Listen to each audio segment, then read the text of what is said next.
Ya, Assalamualaikum warahmatullahi wabarakatuh.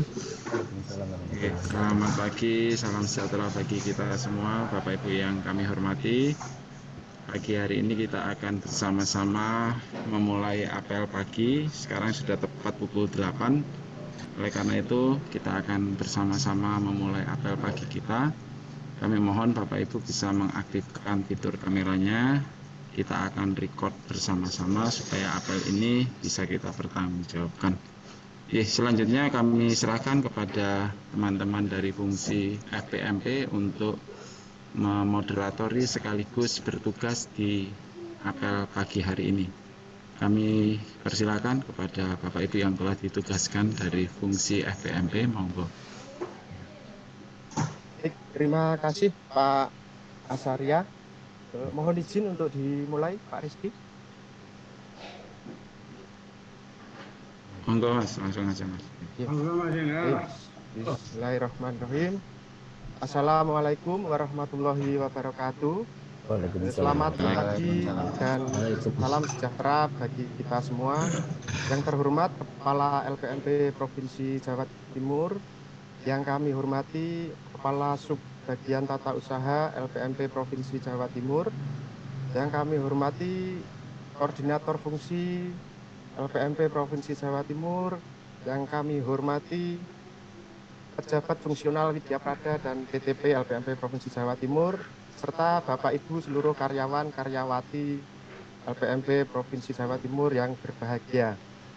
Pertama-tama marilah kita panjatkan puji syukur kehadirat Allah Subhanahu wa taala, karena atas limpahan rahmat dan hidayahnya kita masih diberikan kesehatan hingga pada hari ini dapat mengikuti apel pagi pegawai LPMP Provinsi Jawa Timur. Mengawali rangkaian kegiatan apel pada pagi ini, marilah kita bersama-sama memberikan penghormatan terhadap bendera negara Sang Merah Putih diiringi lagu kebangsaan Indonesia Raya. Hadirin kami mohon dalam posisi duduk siap dengan tangan kanan diletakkan di dada sebelah kiri.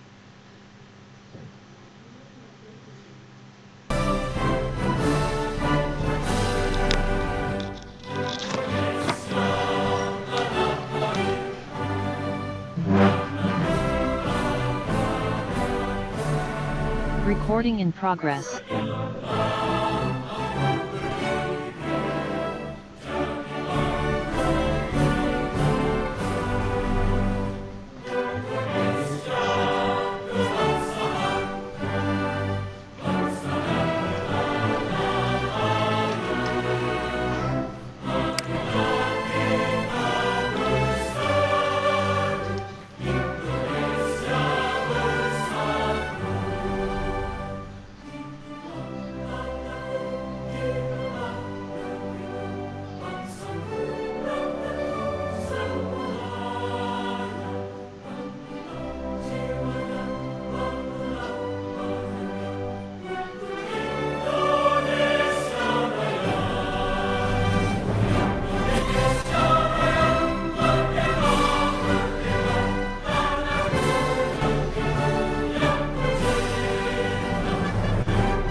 Mengheningkan kita dipimpin oleh pembina apel.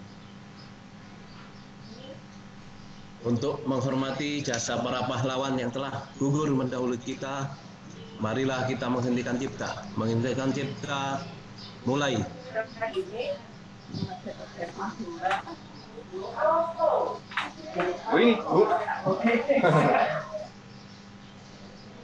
Selesai.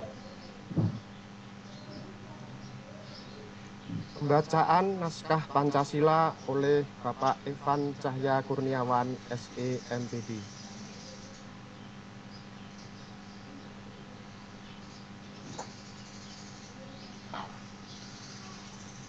Pancasila. Pancasila. 1. Ketuhanan yang Maha Esa. Ketuhanan yang Maha Esa. 2. Kemanusiaan yang adil dan beradab. Kemanusiaan yang adil dan beradab. 3. 3. Persatuan Indonesia. Persatuan Indonesia. 4. 4. Kerakyatan yang dipimpin oleh hikmat kebijaksanaan. Kerakyatan yang dipimpin oleh hikmat kebijaksanaan Dalam permusyawaratan perwakilan. dalam permusyawaratan perwakilan. 5. Keadilan sosial bagi seluruh rakyat Indonesia. Keadilan sosial bagi seluruh rakyat Indonesia.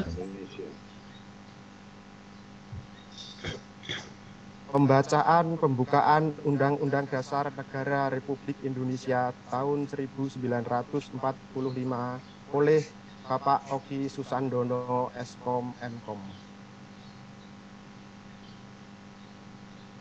Undang-Undang Dasar Negara Republik Indonesia tahun 1945. Pembukaan. Bahwa sesungguhnya kemerdekaan itu ialah hak segala bangsa, dan oleh sebab itu maka penjajahan di atas dunia harus dihapuskan karena tidak sesuai dengan peri kemanusiaan dan peri keadilan. Dan perjuangan pergerakan kemerdekaan Indonesia telah sampailah kepada saat yang berbahagia dengan selamat sentosa mengantarkan rakyat Indonesia ke depan pintu gerbang kemerdekaan negara Indonesia yang merdeka, bersatu, berdaulat, adil dan makmur. Atas berkat rahmat Allah yang Maha Kuasa dan dengan didorongkan oleh keinginan luhur supaya berkehidupan kebangsaan yang bebas, maka rakyat Indonesia menyatakan dengan ini kemerdekaannya. Kemudian daripada itu, untuk membentuk suatu pemerintahan negara Indonesia yang melindungi segenap bangsa Indonesia dan seluruh tumpah darah Indonesia, dan untuk memajukan kesejahteraan umum, mencerdaskan kehidupan bangsa, dan ikut melaksanakan ketertiban dunia yang berdasarkan kemerdekaan, perdamaian abadi, dan keadilan sosial. Maka disusunlah kemerdekaan kebangsaan Indonesia itu dalam suatu Undang-Undang Dasar Negara Indonesia yang terbentuk dalam suatu susunan negara Republik Indonesia yang berkedaulatan rakyat dengan berdasarkan kepada ketuhanan yang Maha Esa, kemanusiaan yang adil dan beradab, persatuan Indonesia, dan kerakyatan yang dipimpin oleh hikmat kebijaksanaan dalam permusyawaratan perwakilan, serta dengan mewujudkan suatu keadilan sosial bagi seluruh rakyat Indonesia.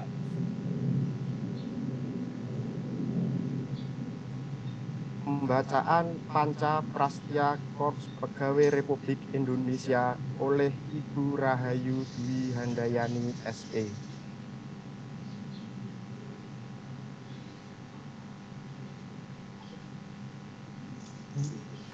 Panca Prasetya Korps. Kami, anggota Korps Pegawai Republik Indonesia, adalah insan yang beriman dan bertakwa pada Tuhan Yang Maha Esa, berjanji: 1. Setia dan taat kepada Negara Kesatuan dan Pemerintah Republik Indonesia yang berdasarkan Pancasila dan Undang-Undang Dasar 1945. 2. Menjunjung tinggi kehormatan bangsa dan negara, serta memegang teguh rahasia jabatan dan rahasia negara. 3. Mengutamakan kepentingan negara dan masyarakat di atas kepentingan pribadi dan golongan. 4. Memelihara persatuan dan kesatuan bangsa, serta kesetiakawanan Korps Pegawai Republik Indonesia. 5. Menegakkan kejujuran, keadilan, dan disiplin, serta meningkatkan kesejahteraan dan profesionalisme.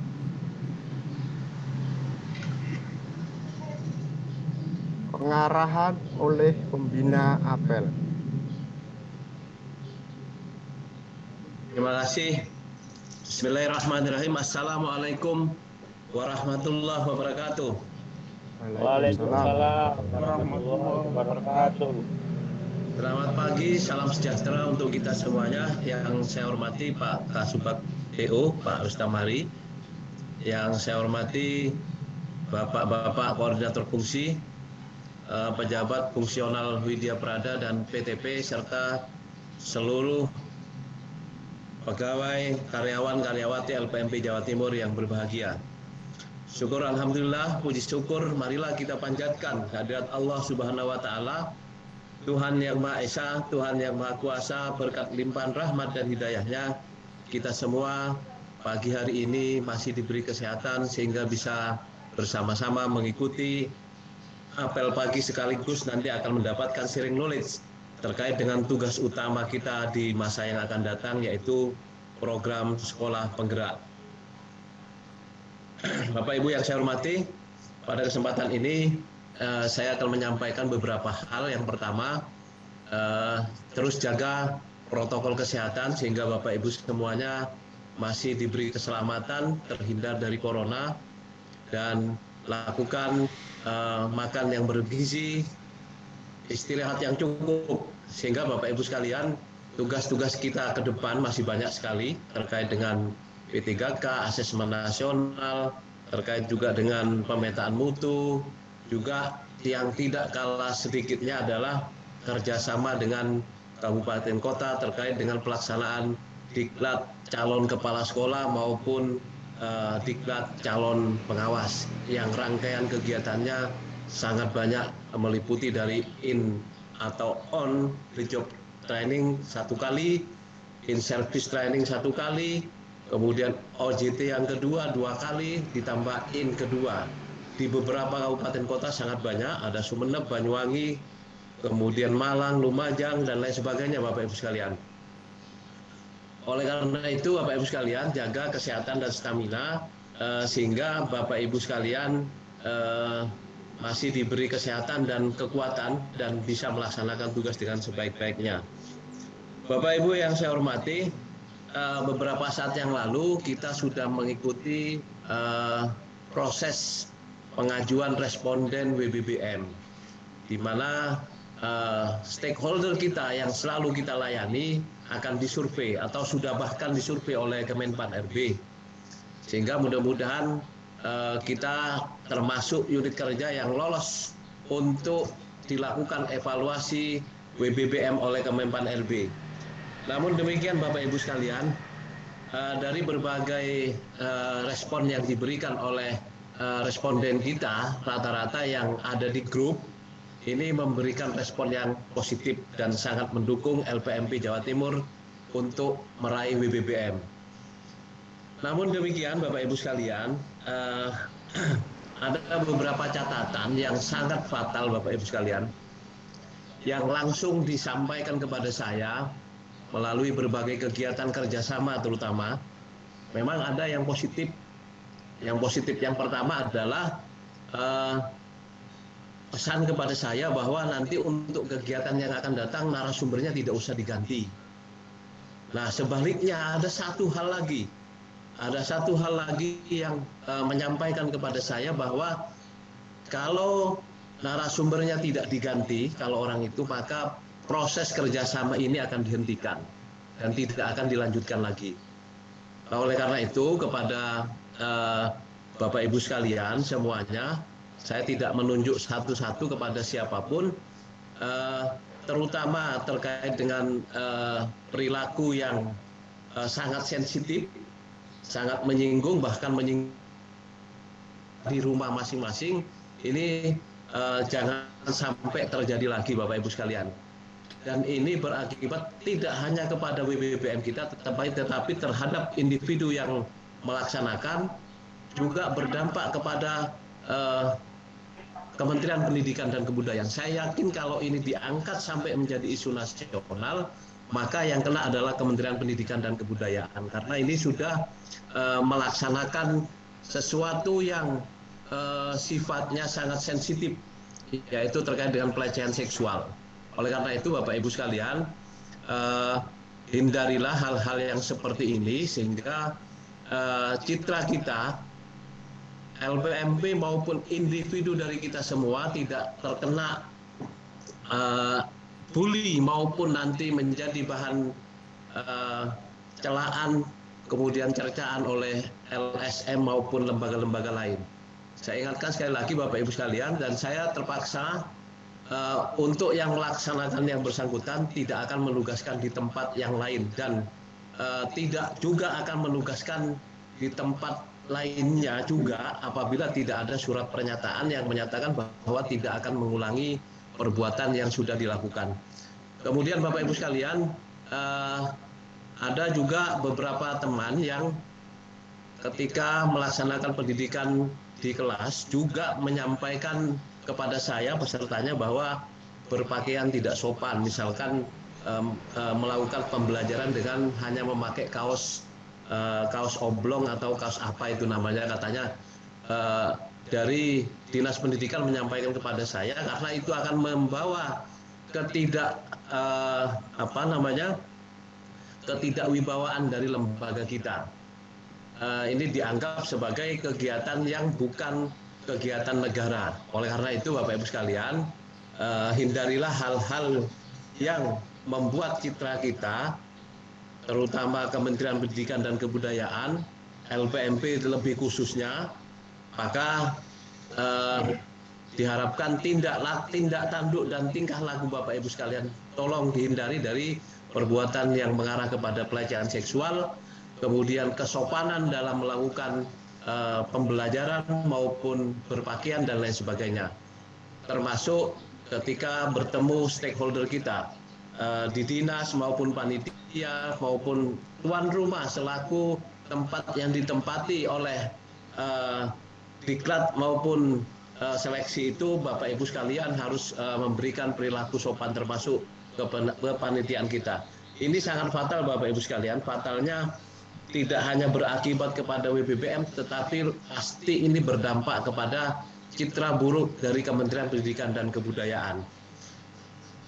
Bapak Ibu sekalian, yang kedua terkait dengan jabatan fungsional Widya Prada, saya sampaikan sudah keluar Perpres nomor 94 tahun 2021 yang menyatakan bahwa jabatan fungsional Widya Prada akan diberikan tunjangan fungsional.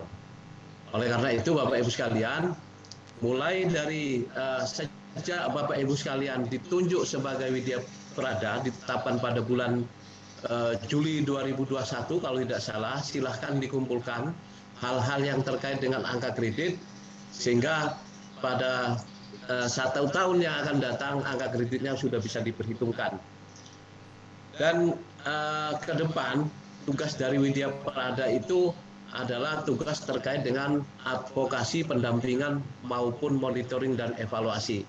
Oleh karena itu Bapak Ibu sekalian, kami sedang merumuskan proses pembagian tugas Widya Prada di setiap kabupaten kota, kemudian juga apa yang harus dilakukan, mulai dari advokasi ini kegiatannya berupa seperti apa, kemudian pendampingan yang dilakukan itu berupa seperti apa, dan termasuk monitoring dan evaluasi pelaksanaan penjaminan mutu yang ada di kabupaten kota nanti akan dirumuskan seperti apa, didampingi oleh staf-staf tertentu dari pelaksana, sehingga Bapak Ibu sekalian nanti juga akan memperoleh bagian kabupaten kota yang menjadi wilayah binaan dari setiap Widya Prada, sehingga proses pengumpulan angka kredit dan penugasan Bapak Ibu sekalian relevan dengan jabatan fungsional Widya Prada yang saat ini sedang dijabat oleh Bapak Ibu sekalian.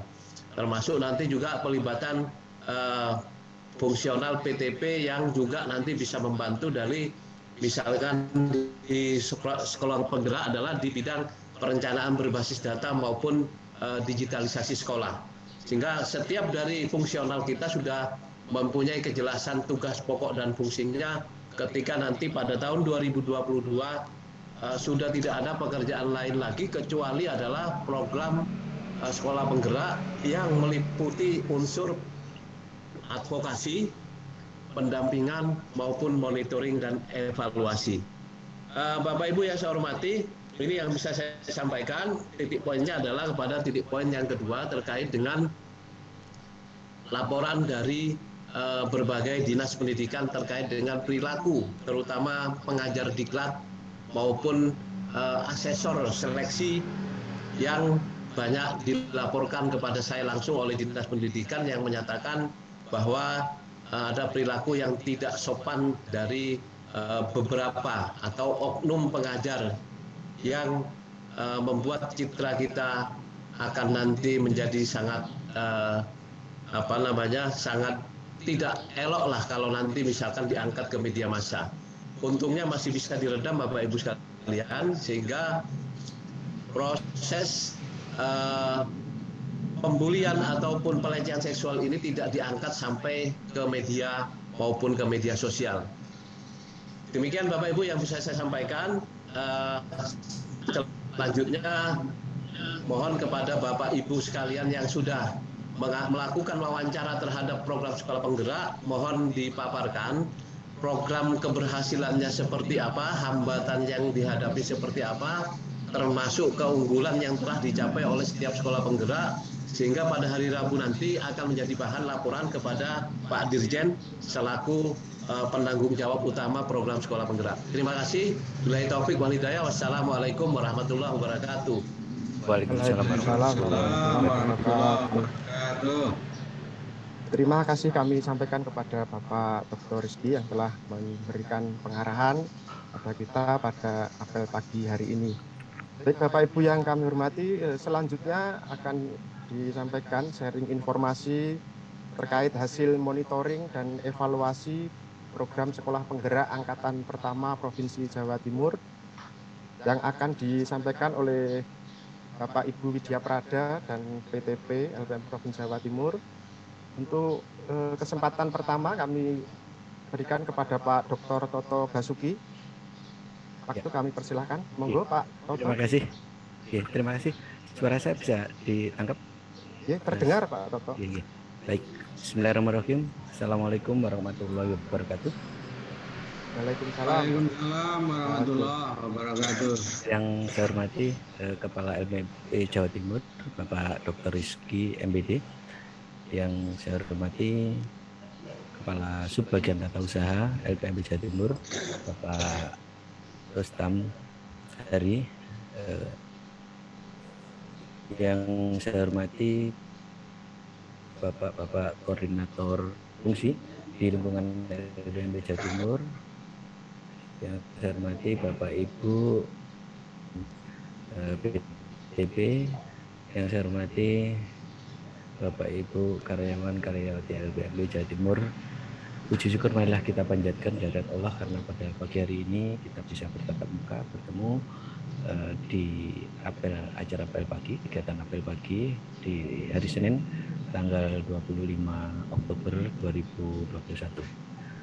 Puji syukur marilah kita panjatkan kehadirat Allah karena pada pagi hari ini kita bisa bertatap muka Bapak Ibu untuk menjalankan aktivitas sebagai ASN dengan dibuka di hari Senin ini kita dengan apel dengan harapan kita makin semangat ya Bapak Ibu.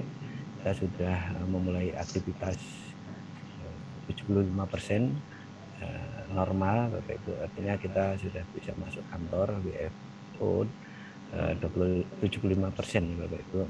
Alhamdulillah, semoga kita selanjutnya bisa 100% sehingga kita bisa bertemu secara langsung dalam keadaan sehat walafiat tentunya. Bapak Ibu, hari Senin dan Selasa yang lalu teman-teman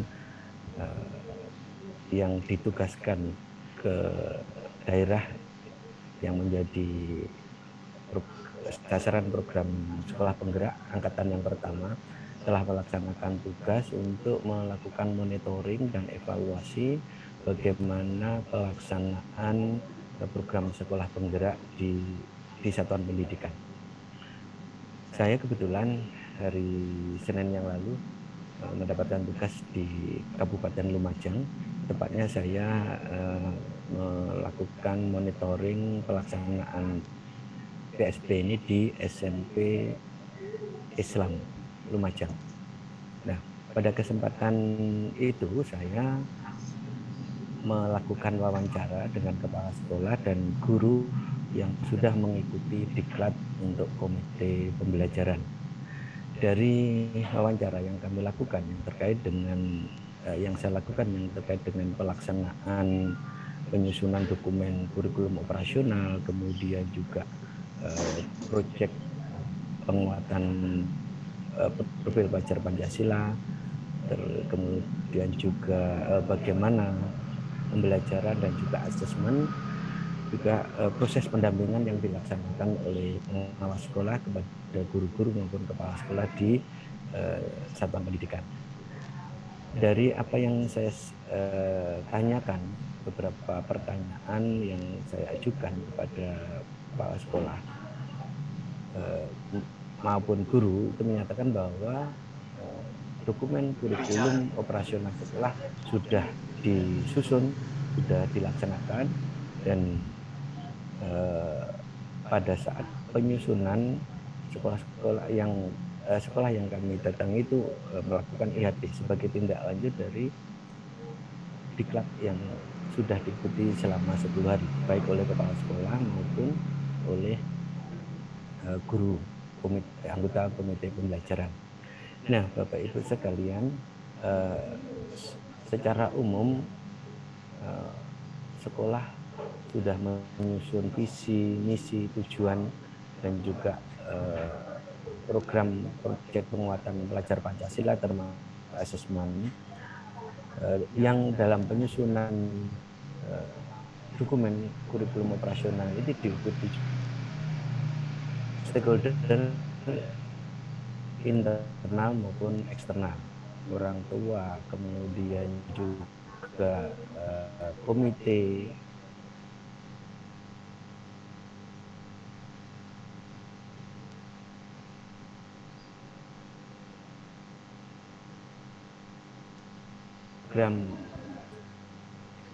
program sekolah penggerak pada start awal itu sudah berjalan dengan baik, karena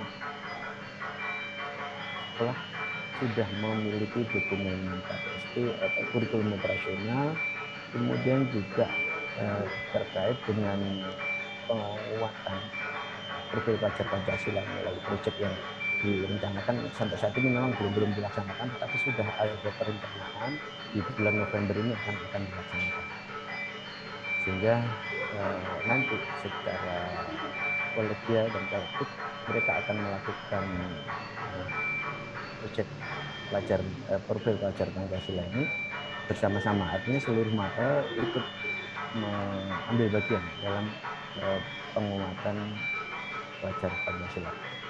Bapak sekalian, ada kendala ya, memang ada kendala ya Bapak Ibu terkait dengan pelaksanaan program sekolah penggerak ini, utamanya pada asesmen.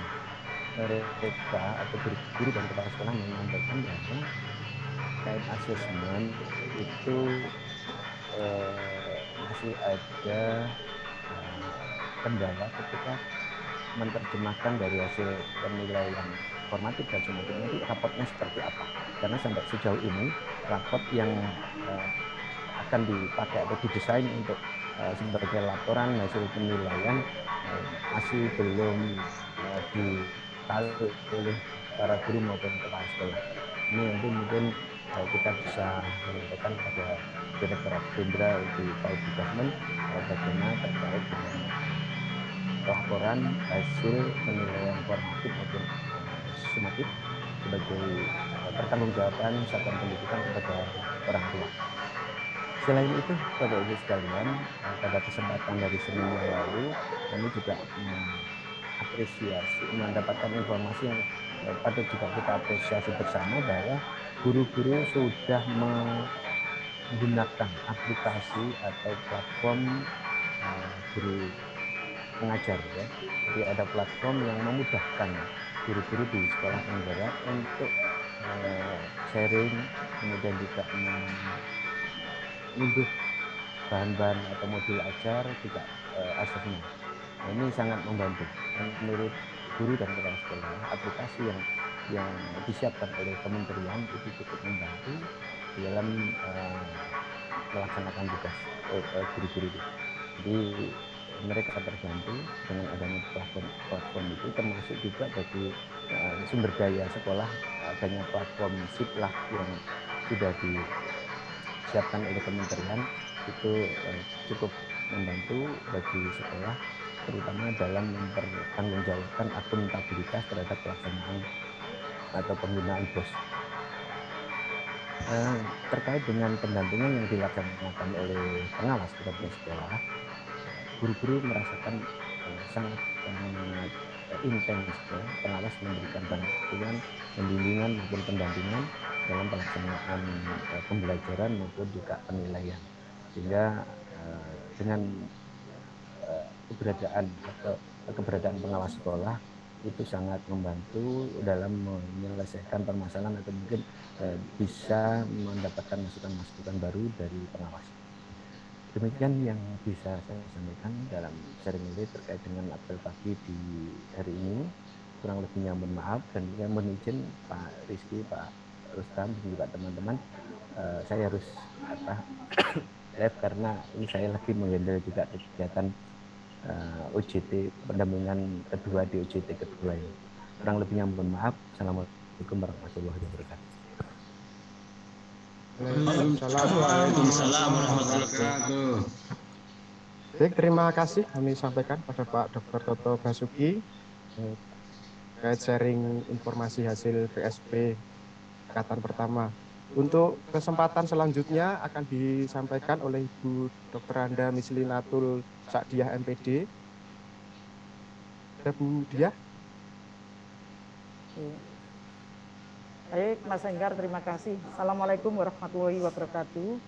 Waalaikumsalam warahmatullahi wabarakatuh. Yang saya hormati Pak Dr. Rizky, Pak Rustam, dan Bapak Ibu WP serta PTP, serta teman-teman pegawai LPMD semuanya. Alhamdulillah pagi ini kita bisa bertemu meskipun masih dalam kondisi daring, tapi insya Allah beberapa teman sudah ada yang masuk ke kantor. Mohon maaf, saya masih menutup pakai masker karena saya ada di tempat ini sedang UJT 2, pendampingan 2.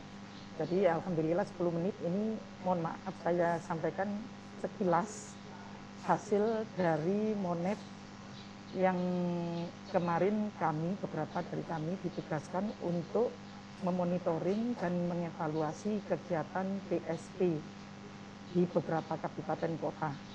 Ada yang monef memang kami masing-masing satu orang itu monef ke satu sekolah. Satu sekolah itu bisa SD, SMP, SMA, dan SLB. Saya izin share supaya Bapak Ibu mungkin yang tidak terlibat di Monef itu paham. Seperti yang disampaikan oleh Pak Toto tadi, bahwa yang di Monef adalah sekolah penggerak. Yang sekolah penggerak itu sudah mengikuti DKP. DKP adalah Diklat Komite Pembelajaran. Yang dimaksud komite pembelajaran di sini adalah kepala sekolah, guru, dan pengawas. Masing-masing masuk ke kelas masing-masing. Jadi yang kepala sekolah masuk ke kepala sekolah, yang pengawas masuk ke pengawas, yang guru untuk SD itu adalah guru kelas rendah, yaitu kelas 1 dan kelas 4. Sementara yang guru SMP dan SMA itu semua mata pelajaran. Itu. Nah, DKP yang dilaksanakan 10 hari, kemudian mereka melaksanakan IHT.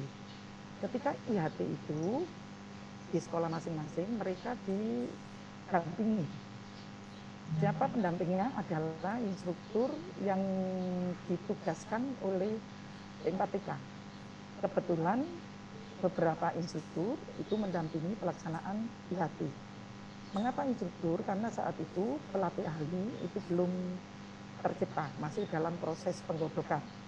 Nah, kemudian setelah IHT, mereka juga didampingi oleh pendamping yang ditugaskan, yaitu instruktur, itu 1 minggu sekali. Jadi sebenarnya mereka sudah pendampingan berkali-kali, termasuk setelah para PA, pelatih ahli sudah terbentuk dan ada pelatih ahli itu sudah selesai diklat, maka pelatih ahli itu juga ditugaskan untuk mendampingi sekolah tersebut. Nah, kita LPMP mengadakan monitoring dan evaluasi terkait dengan pelaksanaan PSP tersebut. Saya izin share, tapi tidak bisa rupanya karena tidak dibuka share-nya oleh host. Saya tidak jadikan host rupanya ini. Iya, Mas Enggar ya. Pak Aan bisa minta tolong untuk di-hostkan Bu Dia. Iya. Karena biasanya kalau hanya sebentar, Pak. Ini tidak kurang dipahami, tapi kalau mungkin ada sedikit tulisan itu nanti bisa dipahami lebih. Oke, sudah Mas?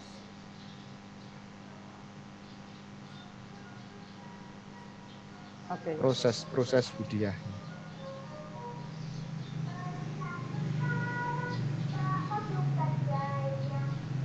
Sudah Budia? Sudah? Iya. Oke, saya ini dulu.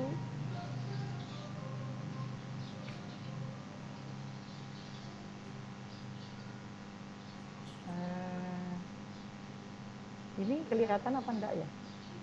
Kelihatan, Bu. Sudah kelihatan ya? Oke. Bapak Ibu, ini Monef PSP yang pertama. Itu Monef dilakukan pada satu sekolah penggerak yang sudah ditunjuk oleh pusat. Yang di Monef adalah kepala sekolah dan guru, salah satu guru. Nah, untuk kepala sekolah dan guru ini kita melakukan Monefnya itu dalam bentuk wawancara tatap muka secara langsung. Ada beberapa poin untuk kepala sekolah.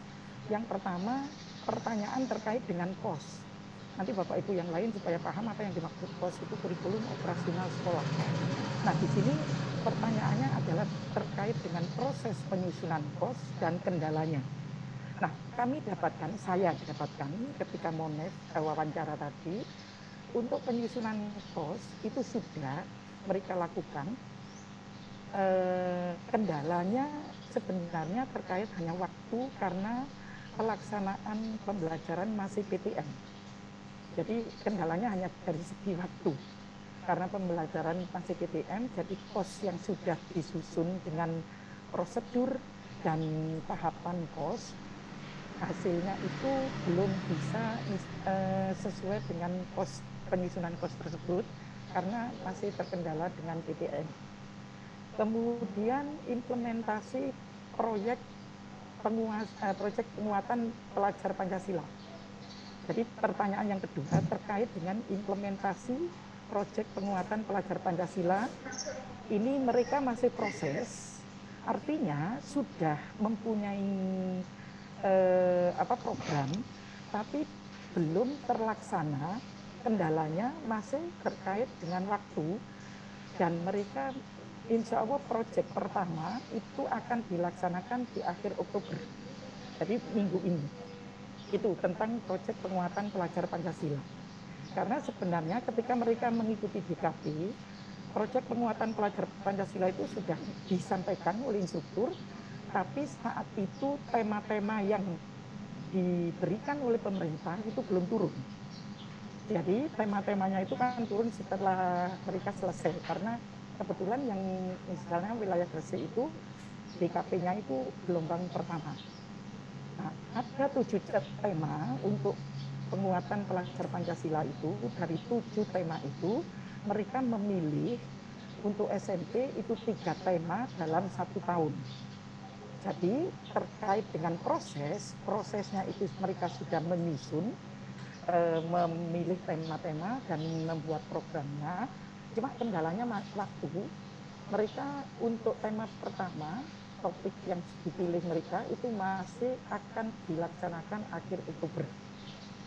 Kemudian yang ketiga terkait dengan pembelajarannya, yaitu pembelajaran berdasarkan KSP, kurikulum sekolah penggerak. Nah, implementasinya itu sebenarnya mereka terkait implementasi ini ada kendala, yaitu kendalanya tetap dari segi waktu. Waktu sekarang ini masih PTM, sehingga satu guru ini harus 2 kali mengajar di satu kelas. dan waktunya sangat singkat, tidak sesuai dengan yang seharusnya. Misalnya pada capaian pembelajaran tertentu itu tidak bisa dilaksanakan utuh karena waktunya adalah waktu terkait dengan pandemi yang ada. Kemudian harapan yang berikutnya, yang keempat adalah harapan agar implementasi KSP ini berjalan efektif. Para kepala sekolah, ini kebetulan satu kepala sekolah yang saya tanya dalam wawancara itu, mengharapkan memang implementasinya memang tetap akan mudah-mudahan berjalan efektif, namun itu tadi ada kendala ya karena masih PTM, jadi masih belum sesuai dengan yang seharusnya. Ada kendala sedikit tentang waktu itu. Kemudian yang terkait dengan peran pengawas. Bagaimana peran pengawas terhadap implementasi mulai dari perencanaan sampai implementasi kurikulum sekolah penggerak ini. Di sekolah yang saya datangi itu pengawasnya luar biasa, mereka acungi jempol karena pengawasnya betul-betul open mind dan merasa gini, guru-guru yang didatangi oleh pengawas itu merasa senang. Nah, itu kan instrumen untuk kepala sekolah ya. Termasuk ada harapan dari mereka agar PSP ini dapat berjalan lancar. Kemungkinan akan sangat lancar jika memang sudah tidak PTM, bukan tidak dalam kondisi pandemi lagi, mudah-mudahan lancar. Ada tambahan satu untuk Monef ke kepala sekolah itu, yaitu terkait dengan siplah. Ini ada keluhan, mungkin perlu Pak Rizky yang siplah itu memang enak, kepala sekolah itu memesan sesuatu dari siplah itu enak karena memang nanti sampai pelaporannya terdeteksi. Namun harga-harga di siplah itu lebih mahal katanya Pak, ya saya tidak tahu itu harga di siplah lebih mahal daripada di luar, kata mereka. Itu harapannya siplah ini harusnya ya jangan lebih mahal daripada di luar. Itu Monef untuk kepala sekolah, wawancara untuk kepala sekolah. Kemudian yang berikutnya adalah terkait dengan guru. Untuk wawancara dengan guru ini, yang pertama adalah terkait dengan bagaimana karakteristik peserta didik yang mereka akan gunakan dalam mereka akan mendapatkan dari hasil asesmen diagnostik. Mereka sudah membuat, namun sayangnya ketika mereka sudah menghasilkan asesmen diagnostik, terus membuat perencanaan berdasarkan karakteristik peserta didik berdasarkan asesmen tadi, itu ada kendala. Sekali lagi kendalanya karena PTM. Jadi waktu tatap muka yang terbatas itu mereka tidak bisa betul-betul memenuhi harapan untuk asesmen diagnostik. Kemudian yang kedua adalah pemanfaatannya. Sudah dimanfaatkan asesmen diagnostik itu untuk penyusunan rencana pembelajaran, yaitu terkait dengan modul ajar. Jadi modul ajarnya sudah mereka buat, tapi ada sedikit keluhan.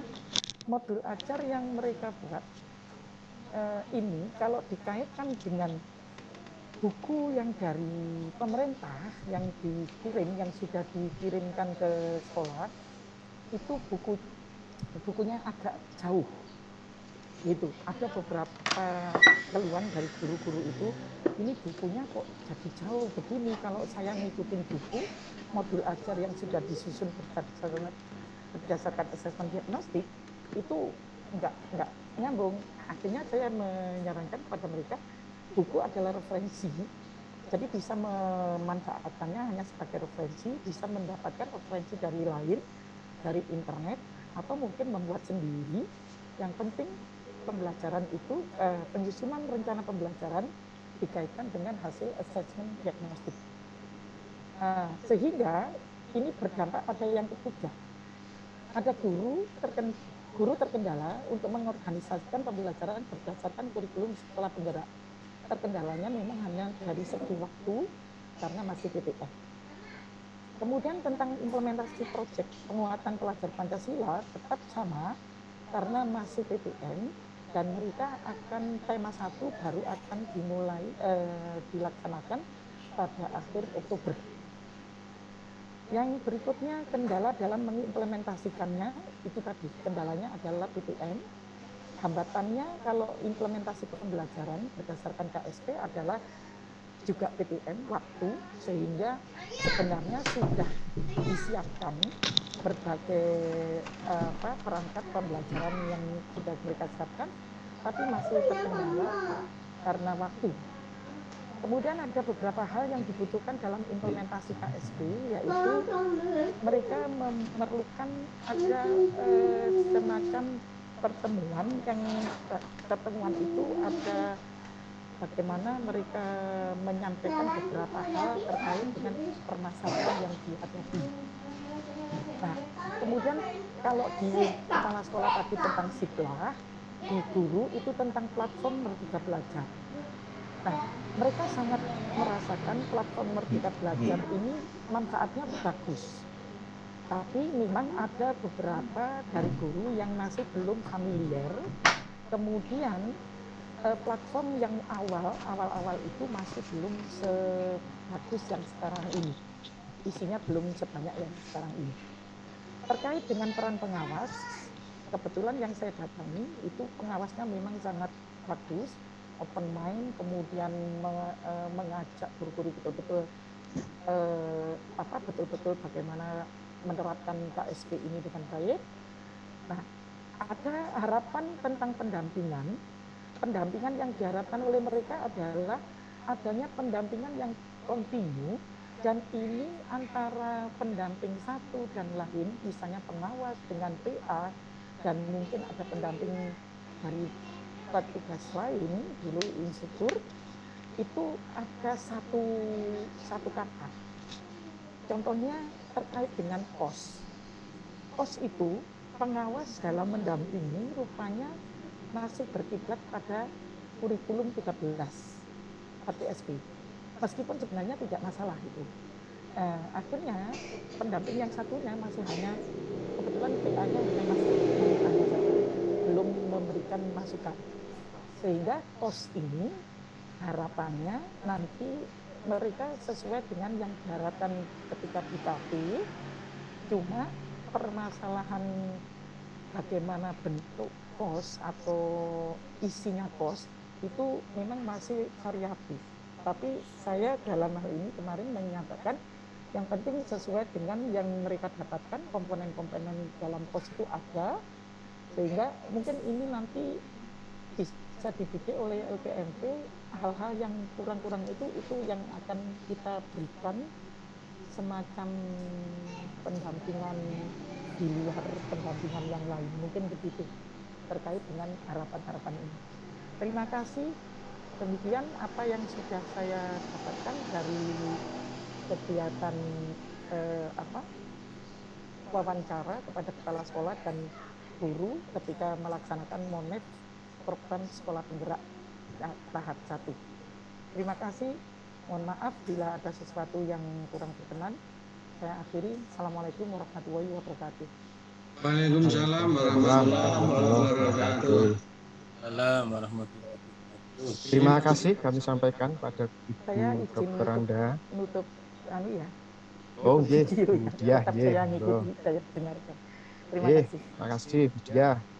Baik, Bapak Ibu, selanjutnya akan disampaikan oleh Ibu Dr. Anda Triharyati MPD terkait hasil MONEF PSP angkatan pertama di SMAS As-Saadah Bungah Gresik.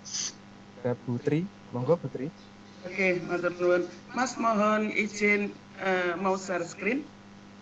Ya, Bu Tri. Monggo Bu, silakan. Sudah bisa share screen. Ya. Bismillahirrahmanirrahim. Assalamualaikum warahmatullahi wabarakatuh. Waalaikumsalam warahmatullahi wabarakatuh. Yang terhormat Bapak Kepala LPMP dan yang terhormat Bapak Kasubag TU LPMP Jatim, rekan-rekan BP, PTP, dan seluruh staf pegawai LPMP Jawa Timur yang dirahmati Allah. Saya hari ini akan sharing tentang hasil kegiatan MONEF yang saya lakukan di SMA Saada Gresik, Bunga Gresik.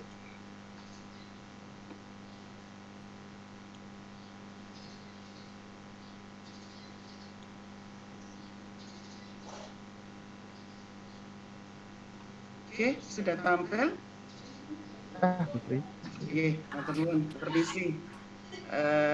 MONEF PF refleksi ini, jadi secara umum sekolah itu sudah ketika saya datang untuk sana untuk diskusi wawancara,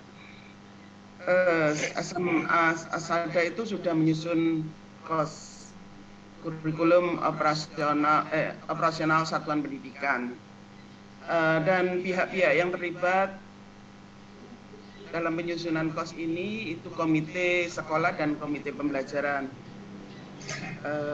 Yang belum tahu komite pembelajaran itu, di chat sudah ada tadi komite pembelajaran, saya baca sudah dijelaskan. Kalau komite sekolah semua sudah tahu ya, ini seperti K13. Kemudian sekolah Asada, SMA Asada itu pertama siswanya itu sudah dilakukan tes diagnostik non-kognitif. Ini dipakai dasar untuk membuat OSP atau KOS, juga dipakai dasar untuk guru-gurunya dalam membuat persiapan pembelajaran. Dan penyusunan KOS di SMA Asada itu memang diawali dengan karakteristik satuan pendidikan dengan melakukan analisis konteks, kemudian analisis kesesuaian visi misi, sampai pengorganisasian belajar. Kenapa seperti itu? Ini hampir sama dengan yang terjadi di K13, tetapi SMA ini belum melakukan rencana pembelajaran sekolah. Rencana pembelajaran sekolah ini berbeda dengan rencana pembelajaran guru. Kemudian juga belum mendeskripsikan pendampingan, evaluasi, dan pengembangan profesional. Seperti yang dikatakan tadi bahwa yang kita MONEF ini adalah sekolah-sekolah yang awal melakukan pelatihan untuk sekolah penggerak ini. Sekolah sudah membuat KOS ya, yang terlibat komite sekolah, KS, komite pembelajar, dasar informasinya, tes diagnostik, prosedur penyusunan KOS-nya hanya sampai 3 ini. Nah, kendala yang dalam menyusun KOS itu memang ketika mereka selesai pelatihan, regulasi itu belum keluar. Buku panduan belum ada contoh. Jadi mereka masih meraba-raba ya sesuai dengan hasil dari pelatihan kemarin gitu. Karena memang hasil pelatihan kemarin untuk membuat KOS itu tidak sedetail setelahnya gitu. Jadi waktu tahap 3 itu baru keluar semua ini. Sehingga mungkin yang tahap 3 sudah membuat KOS-nya sudah jauh lebih baik. Nah, implementasi penguatan proyek profil pelajar Pancasila di Asada itu sudah dibentuk panitianya, yaitu guru kelas 10. Tetapi sekolah belum berani melaksanakan karena masih belum memahami profil pelajar Pancasila ini, proyek penguatan profil pelajar Pancasila ini. Dan pemahaman sekolah tentang proyek penguatan profil Pancasila ini berkaitan dengan mata pelajaran pemahamannya mereka. Sehingga mereka berusaha mencari tema yang sesuai dengan mata pelajaran IPA dan mata pelajaran IPS seperti itu. Padahal seharusnya proyek penguatan profil Pancasila ini sendiri terpisah dengan mata pelajaran. Ketika saya datang ke sana, mereka bilang dari informasi ini begini Bu, dari informasi begini. Ketika saya jelaskan, saya tunjukkan juga panduannya, mereka baru oh seperti itu gitu.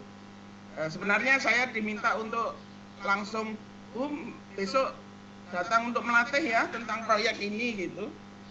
Karena kita penuh ya, kita di LPMP sedang melaksanakan program-programnya yang sangat mepet. Saya bilang nanti tahun depan aja minta ke LPMP, saya bilang begitu aja. Kemudian karena pemahamannya juga belum benar tentang proyek penguatan profil pelajar Pancasila ini yang harus dikaitkan dengan MAPEL, jadi mereka mengubah jadwal beban belajar siswa. Jadi diambilkan dari proyek itu, digeser lagi ke mata pelajaran, padahal itu sudah dibantu. Ini mata pelajarannya bebannya seperti ini bebannya proyek. Karena mereka tidak paham, maka mata pelajaran itu ditambah lagi, diambilkan dari proyek. Tapi tidak semua, ya menurut mereka aja yang menurut mereka perlu ditambah seperti itu. Kemudian sebenarnya awal itu sudah ada temanya, cuman setelah tahap 3 itu ada tema yang diganti. Karena belum memahami esensi tema, mereka ya ini tema ini untuk apa, mereka enggak terlalu peduli, jadi diutamakan yang disesuaikan dengan mata pelajaran itu aja. Selain itu, sekolah juga belum tahu bahwa ada rapor tersendiri untuk proyek penguatan profil pelajar Pancasila itu. Dan juga belum tahu apa yang dinilai di proyek ini. Jadi kecenderungan ini karena ini hal yang baru, betul-betul baru, mereka kebetulan pendampingnya, pengawasnya itu informasinya yang berbeda-beda gitu. Mungkin saya yakin karena pendampingnya atau pengawasnya itu juga hanya ikut di gelombang 1 saja, tahap 1 saja, sehingga belum tahu perkembangan di tahap berikutnya. Tetapi kepala sekolah sebenarnya sudah mendapat informasi yang benar ketika diundang di Solo. Jadi ketika saya jelaskan tentang proyek penguatan profil pelajar Pancasila ini, oh itu sama yang di Solo Bu, berarti yang saya lakukan harus yang dijelaskan di Solo ya gitu. Jadi sebenarnya mereka punya informasi yang benar, tetapi karena ada beberapa informasi maka mereka bingung yang itu. Kendala dalam mengimplementasikan proyek penguatan profil Pancasila itu tadi sudah ada ya, belum ada regulasi, belum ada panduan dan belum ada contoh. Ini sama dengan ketika membuat KOS itu. Jadi tapi kalau KOS karena mereka sudah pernah membuat dokumen 1 KTSP, mereka sudah melakukan gitu walaupun belum lengkap. Karena yang di KTSP hanya sampai 3 tahap itu. 2 tahap berikutnya di KTSP tidak ada gitu. Jadi mereka tidak melakukan itu.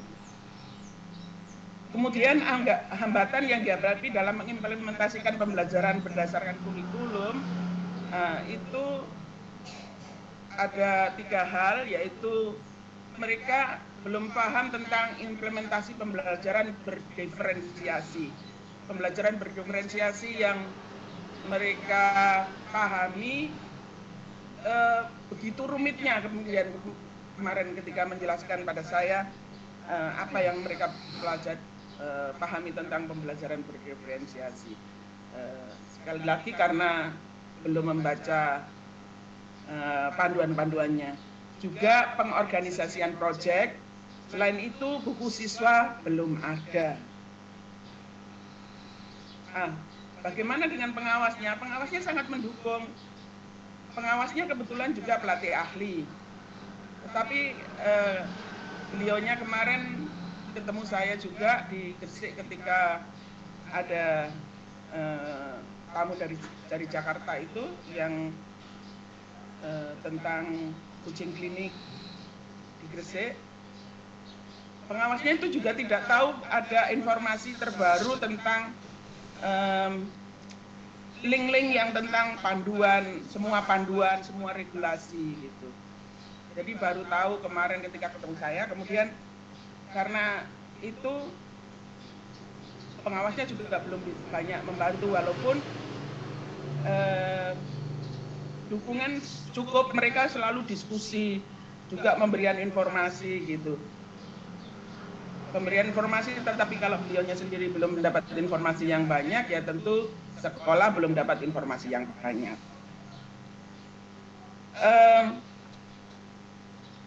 Guru mendapat informasi data karakteristik siswa itu dari yang tadi pertama saya katakan bahwa sekolah sudah melakukan tes diagnostis ini non kognitif, kemudian guru itu sendiri juga sudah melakukan tes diagnosis khusus mapelnya, baik kognitif maupun non kognitif. Itu yang dipakai oleh guru sebagai data tentang karakteristik siswanya. Nah, data itu dipakai guru untuk menentukan model pembelajaran apa yang sesuai.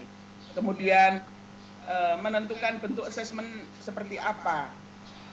Dan juga menentukan kedalaman materi serta menentukan materi matrikulasi. Itu data yang tadi didapatkan oleh guru. Kendala dalam pengorganisasian implementasi dalam pengorganisasian berdasarkan kurikulum sekolah penggerak, dengan adanya PJJ dan PTM yang terbatas ini sulit mengakomodasi perbedaan murid. Kan tadi karakteristik siswanya sudah tahu sebenarnya, tetapi dengan PJJ dan PTM ini guru-guru itu sulit untuk bagaimana mengaplikasikan metode atau apa yang sudah ditentukan tadi, seperti itu. Jadi kesimpulannya, sekolah masih belum betul-betul memahami kurikulum sekolah penggerak. Sekolah mendapatkan informasi yang berbeda tentang proyek penguatan prosedur pelajar Pancasila. Daya dukung dari pemerintah belum sepenuhnya dipahami. Terima kasih. Itu yang bisa saya bagikan kepada Ibu dan Bapak. Mohon maaf jika kurang lengkap, tapi saya ingin ambilkan yang esensi dari sekolah penggerak. Tentang siplah, karena mereka sekolah swasta, mereka tidak memakai siplah. Terima kasih. Assalamualaikum warahmatullahi wabarakatuh. Waalaikumsalam warahmatullahi wabarakatuh. Terima kasih kami sampaikan kepada Ibu Dr. Anda Triharyati MPD yang telah memaparkan hasil Monef PSP di SMA As-Sa'adah. Baik Bapak Ibu, selanjutnya sharing informasi akan disampaikan oleh Ibu Seklorini MA yang akan menyampaikan hasil Monef di SDN Babakan 1 Lumajang. Ada Bu Rini. Pengawas kepala Bu Setiorini sudah siap ya? Baik, monggo Bu Rini. Terima kasih Bapak Ibu. Bismillahirrahmanirrahim. Assalamualaikum warahmatullahi wabarakatuh. Yang terhormat Bapak Kepala LPMP Provinsi Jawa Timur, Bapak Kasubag TU LPMP Provinsi Jawa Timur, Bapak Ibu Widya Iswara, teman-teman ITP serta teman-teman seluruh staf pegawai di LPMP Jawa Timur. Baik, saya diminta untuk memaparkan hasil Monef PSP tahap 1 di SDN Babaan 01 Lumajang ini.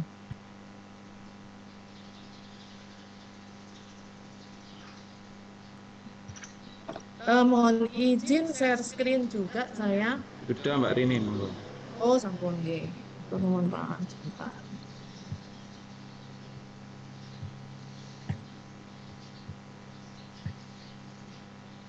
Oke, sudah terlihat?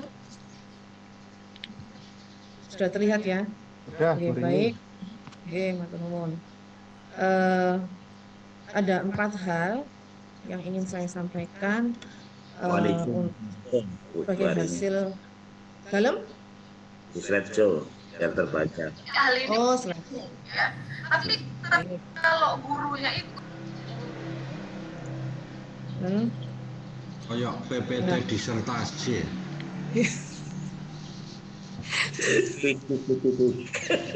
Dan waktunya ini tanpa sampaikan bisa dibuka. Loh ya Kak Situ.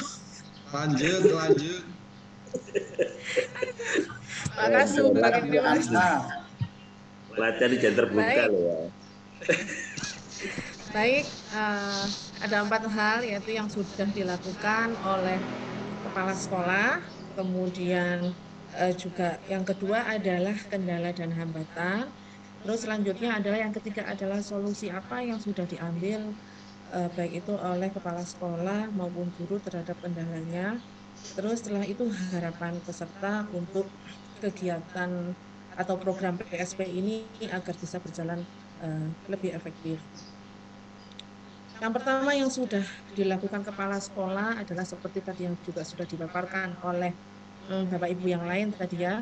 Jadi kepala sekolah di SDN Babakan 1 ini sudah mulai menyusun KUSP atau kurikulum operasional satuan pendidikan meskipun masih belum tuntas. Oke. Belum tuntasnya dikarenakan beliau masih belum memahami secara menyeluruh tentang apa itu program PSP maupun apa itu kurikulum operasional satuan pendidikan. Terus kemudian dalam penyusunan kurikulum tersebut, kepala sekolah juga sudah berusaha melibatkan orang tua maupun stakeholder. Namun kenyataannya orang tua lebih mempercayakan proses penyusunan KUSP tersebut kepada pihak sekolah. Hal ini dikarenakan kondisi ekonomi di daerah SDN Babakan 1 itu masyarakat menengah ke bawah ya, menengah ke bawah. Jadi 99% pekerjaan orang tua adalah sebagai buruh pembuat batu bata. Terus kemudian juga mereka juga sudah melakukan atau mengimplementasikan proyek penguatan pelajar Pancasila, yaitu salah satunya dengan mengadakan mengaji di sekolah. Nah, selain itu juga setiap hari Jumat ada kegiatan untuk gotong royong untuk membersihkan sekolah, merawat taman yang ada di sekolah. Terus selanjutnya juga kepala sekolah sudah memanfaatkan Siplah, dan dalam hal ini dari pernyataan beliau bahwa tidak ada masalah untuk aplikasi Siplah ini, dan beliau juga sudah selalu mendapatkan bukti penjualan gitu, pembelian dari aplikasi Siplah. Nah, untuk guru, apa saja yang sudah dilakukan guru? Guru juga sudah melaksanakan asesmen diagnostik, baik itu kognitif dan non-kognitif. Untuk yang kognitif, itu guru sudah memanfaatkan hasil asesmen tersebut untuk mengelompokkan kemampuan siswa berdasarkan kognitifnya ya di kelas. Namun sayangnya hasil asesmen kognitif tersebut masih belum digunakan sebagai dasar untuk menyusun rencana pembelajaran. Karena apa? Karena pemahaman guru juga masih terbatas, masih belum paham secara menyeluruh bagaimana untuk mengimplementasikan hasil asesmen tersebut ke dalam untuk menyusun rencana pembelajaran. Terus yang selanjutnya adalah asesmen non kognitif. Nah, untuk yang non kognitif ini guru sudah membuat form disebarkan ke orang tua. Namun sayangnya form tersebut tidak banyak yang mengisi, hanya beberapa orang saja yang mengisi. Karena saat itu adalah pandemi, maka guru menyebarkannya melalui WA. Nah, untuk diminta mengisi, namun hanya beberapa orang yang mengisi karena keterbatasan gadget juga. Itu karena keterbatasan gadget yang dimiliki oleh orang tua, sebagian besar gadgetnya masih belum smartphone, seperti itu. Terus kemudian juga dari hasil asesmen non kognitif tersebut, guru masih belum tahu bagaimana pemanfaatannya. Terus untuk implementasi proyek penguatan Pancasila, guru sudah mengimplementasikannya juga ke dalam pembelajarannya. Nah, kendala dan hambatan. Selanjutnya kendala dan hambatan yang dihadapi adalah yang pertama, kepala sekolah merasa masih belum memahami secara menyeluruh tentang PSP serta bagaimana cara mengimplementasikannya di sekolah. Nah, beliau merasakan bahwa pelatihan yang sudah diikuti itu masih ngambang gitu ya, masih belum paham secara menyeluruh, sehingga saat menyusun kurikulum, saat mengimplementasikan apa yang ada di PSP tersebut masih mengalami kesulitan. Terus kemudian juga masih kesulitan untuk melibatkan orang tua dalam kegiatan-kegiatan sekolah yang berkaitan dengan PSP. Nah, itu karena tadi yang alasan yang sudah disampaikan di awal, orang tua mungkin lebih memilih bekerja daripada untuk mengikuti kegiatan yang ada di sekolah. Terus selanjutnya adalah kendalanya juga pertemuan dengan pelatih ahli ini yang masih daring, dan dirasakan bahwa hasil pertemuan secara daring tersebut tidak maksimal sehingga tidak bisa membantu menyelesaikan masalah yang dihadapi oleh sekolah secara langsung. Nah, selain itu juga kalau di sekolah-sekolah lain mungkin pengawasnya bagus ya, cuman sayangnya di SDN Babakan ini pengawasnya ini adalah pengawas dari komite pembelajaran, jadi bukan dari pengawas sekolah yang seperti biasanya, dikarenakan juga pengawas sekolahnya itu akan pensiun dalam beberapa bulan. Masih belum paham, belum tahu bagaimana cara mengimplementasikannya dengan tepat. Terus tadi juga sama, pengawas komite pembelajaran belum pernah datang ke sekolah dan belum pernah tahu, bahkan namanya pun tidak tahu gurunya, dikarenakan itu tadi alasan jarak geografis yang sangat jauh menuju ke SD Babakan, sehingga pengawas belum pernah mendampingi sekolah untuk program PSP ini. Terus kemudian untuk platform Merdeka Mengajar, guru sudah memanfaatkan platform tersebut, namun disampaikan bahwa ternyata platform tersebut masih belum mewakili seluruh kondisi kelas gitu. Jadi kondisi kelas yang ada di platform Merdeka Mengajar menurut guru itu adalah kelas-kelas yang bagus, yang ada di perkotaan, yang hanya bisa diimplementasikan untuk di daerah-daerah perkotaan. Nah, sehingga untuk kondisi kelas yang seperti yang ada di SDN Babakan 01 ini tidak bisa diimplementasikan seperti yang ada di platform Merdeka Mengajar. Terus kemudian juga untuk soalnya dirasakan sangat sulit sekali, soal-soal contoh-contoh yang ada di platform Merdeka Mengajar tersebut, sehingga ya itu tadi guru merasa kesulitan. Kalau ini anak-anak kita yang ada di desa ini Bu, anak-anak saya ini tidak bisa sama sekali Bu, apalagi masih banyak siswanya yang memang belum bisa membaca. Kebetulan guru yang saya wawancara adalah guru kelas 1. Nah, untuk solusi yang dilakukan untuk menyelesaikan kendala dan hambatan tersebut, ya guru dan kepala sekolah tetap melaksanakan PSP tersebut sesuai dengan pemahamannya. Gitu. Nah, ini harapannya adalah dari kepala sekolah ini adanya support dana yang maksimal untuk program PSP ini, karena bos kinerja yang diberikan untuk program ini masih belum berani dimanfaatkan oleh sekolah. Ini dalam sekolah dalam hal ini mengeluhkan katanya perencanaan itu kan berbasis data, berbasis kebutuhan yang ada di sekolah. Namun ternyata sekolah saya itu butuh ini Bu, tetapi di bos kinerja, di juknisnya itu tidak bisa digunakan untuk sesuai kebutuhan saya. Nah, ini akhirnya saya tidak berani untuk memanfaatkan bos kinerja tersebut. Gitu, sehingga yaitu tadi keluhannya katanya dimanfaatkan sesuai kebutuhan sekolah, namun ternyata di juknisnya itu kebutuhan sekolahnya itu tidak terakomodir. Terus kemudian pendampingan yang melekat.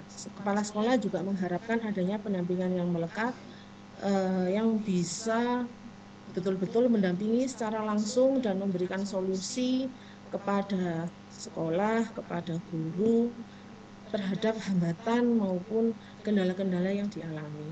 Jadi misalnya sekolah atau kepala sekolah masih belum tahu cara menyusun bab 1 untuk di KUSP. Nah, ini selama ini pelatih ahli dan pengawas masih belum bisa memberikan solusi atas masalah tersebut, sehingga diharapkan bahwa betul-betul ada pendampingan yang bisa hadir, yang bisa memenuhi kebutuhan atas segera penyelesaian masalah yang ada di sekolah untuk implementasi program sekolah penggerak tersebut. Selain itu, untuk dari guru harapannya juga adalah ada BIMTEK pelatihan lagi sesuai dengan masalah yang dihadapi oleh peserta. Nah, misalnya diajari bagaimana cara menyusun modul yang detail, yang betul-betul. Saat BIMTEK memang diajari cara menyusun modul, namun hanya sekilas saja, tidak bisa terperinci begitu.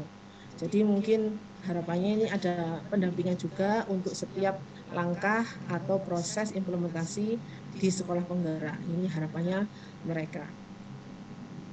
Nah, selain itu juga kemarin disampaikan bahwa apa yang sudah dikerjakan itu seolah-olah tidak ada acuan yang pasti. Jadi seolah-olah semua betul, nggak ada yang salah. Nah, namun hal ini justru menjadikan pertanyaan bagi para guru dan kepala sekolah. Apakah memang yang sudah dikerjakan itu memang betul-betul sudah betul, ataukah yaitu tadi mereka ragu-ragu. Ketika menyodorkan hasil kerjanya saat BIMTEK itu semua betul, tidak ada yang salah. Tapi apakah yang sudah dikerjakan itu sudah betul, sudah benar-benar betul? Nah, itu tidak ada solusi saat melakukan BIMTEK tersebut. Nah, ini harapannya itu tadi ada acuan dan panduan yang pakem gitu ya dari Kemdikbud untuk segala perangkat pelaksanaan PSP ini. Terus kemudian juga harapan dari guru, juga harapannya platform Merdeka Mengajar agar bisa lebih diimplementasikan dan bisa mewakili semua kondisi di kelas, baik itu kelas-kelas yang modern yang ada di perkotaan maupun kelas-kelas yang ada di daerah pedesaan gitu. Baik, mungkin itu hasil yang saya potret dari monitoring PSP tahap 1 kemarin. Terima kasih atas kesempatan yang sudah diberikan. Mohon maaf. Oh ya, ini mungkin ada informasi penting. Dari kepala sekolah juga menginformasikan bahwa ini Bu,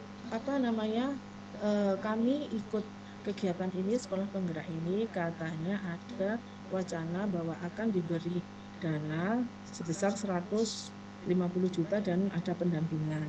Nah, namun ternyata saat implementasi dana yang turun itu adalah sebesar 50% atau sebesar 70 juta saja, dan itu tadi pendampingannya masih belum dilakukan secara maksimal. Gitu. Terima kasih kesempatannya. Assalamualaikum warahmatullahi wabarakatuh. Waalaikumsalam warahmatullahi wabarakatuh. Terima kasih kami sampaikan kepada Bu Setiorini yang sudah memaparkan hasil UNEF PSP di SDN 1 Babakan Lumajang. Untuk selanjutnya dari Bapak Dr. Wahyu Arijatmiko yang akan menyampaikan hasil UNEF PSP di SLB EK Mandiri Kota Batu. Pak Wahyu, kami persilahkan. Terima kasih, Pak Enggar. Bismillahirrahmanirrahim. Assalamualaikum warahmatullahi wabarakatuh. Waalaikumsalam warahmatullahi wabarakatuh. Yang kami hormati Kepala LPMP Jawa Timur, Bapak Rizky, Kasubag LPMP Jawa Timur, Bapak Rustam Hari, teman-teman WP, PTP, dan juga Bapak Ibu semua yang ada di sini yang berbahagia. Sebelumnya marilah kita mengucapkan syukur alhamdulillah Bapak Ibu bahwa kita semuanya bisa hadir di sini dalam keadaan sehat walafiat. Semoga kesehatan, keselamatan, keberkahan, kebahagiaan ini selalu tercurahkan kepada kita semuanya. Amin. Bapak Ibu, izinkan saya menyampaikan hasil kemarin UNEF PSP ini di jenjang SLB yang mungkin cukup unik, untuk jenjang ini. Mungkin sebelumnya saya jabarkan, deskripsikan terkait ini letak geografisnya dari SLB ini. SLB EK Mandiri Batu ini SLB swasta Bapak Ibu. Jadi tempatnya itu ini dari Museum Angkot itu arah ke Orchid, jadi di tengah-tengah itu, terus naik jadi masuk ke dalam-dalam itu Bapak Ibu, sehingga agak jelimet ke dalamnya. Sekolahnya nggak terlalu besar, sedang-sedang saja. Luasnya juga tidak terlalu besar. Bangunannya mepet semua dengan rumah-rumah. Jadi mepet rumah, masuk gang. Jadi di dalam sekolahnya itu sudah langsung ke depan gang gitu. Jadi mepet, halamannya juga nggak begitu ada, tidak begitu luas, hanya cukup parkir sepeda motor saja. Mobil juga harus meper-meper ke pinggir jalan yang cukup sempit jalannya. Itu kondisi di SLB. Ketika saya masuk di sana, ini ditemui alhamdulillah kepala sekolahnya dan beberapa guru. Rata-rata masih muda dan kepala sekolahnya juga sangat muda sekali. Jadi termasuk SLB menurut saya ini bagus karena orang-orangnya masih energik, masuknya juga masih sangat muda, mungkin kelahiran 89 kalau tidak salah. Jadi semangatnya luar biasa. Dengan keterbatasan yang ada, ini beliau mengabdikan kepada masyarakat dengan luar biasa Bapak Ibu. Oke, sekarang terkait dengan pelaksanaan PSP-nya.